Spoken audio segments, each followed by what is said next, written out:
that we would need to build a world-class training facility to support not only our values, but also our vision for the future.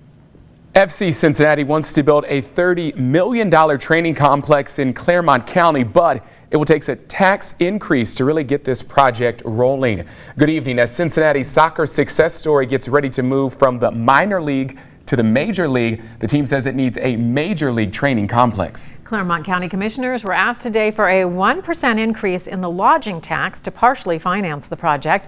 Local 12's Jeff Hirsch looks at what the money is supposed to do. They've been throwing pitches, baseball and softball, here at Expressway Park for nearly 40 years.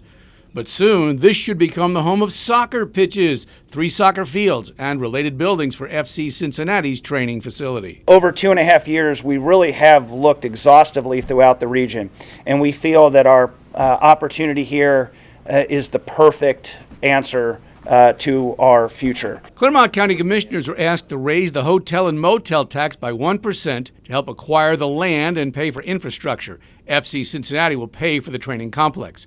There was no outright opposition, but there were some questions. There's not a lot that we're learning about what the actual debt is, what the actual taxpayer obligations are, what could bite us in the rear end. Other questions came from a nearby indoor sports facility, Cincinnati Sports Nation, worried about what's coming in. We don't want a collaborator to become a government-subsidized competitor.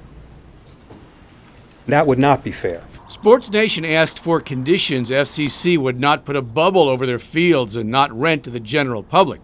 Club President Jeff Birding indicated those will not become issues.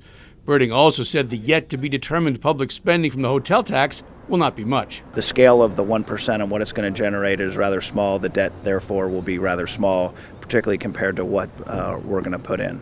So, $250 million for a stadium, $30 million for this, $150 million for the franchise fee. We're investing an enormous amount of private money to make this happen for Greater Cincinnati. FC Cincinnati is already going to move up to Major League Soccer next season. They're in line for the new stadium, the West End, in 2021. And if they get their training site here at the current Expressway Park site, well, then this team certainly will have met its goal. Or as they say in soccer, it's goal! Jeff Hirsch, Local 12 News. And no decision yet from the commissioners on the hotel tax proposal. Backers say the training complex will have a nearly $7 million yearly economic impact in the Greater Cincinnati region. The team wants to have the facility open for next year's first season in Major League Soccer. The club is in action tonight on the road in the United Soccer League. The Orange and Blue take on Toronto FC, a team that is still winless this year. You can watch it live on the CW Cincinnati tonight at 7.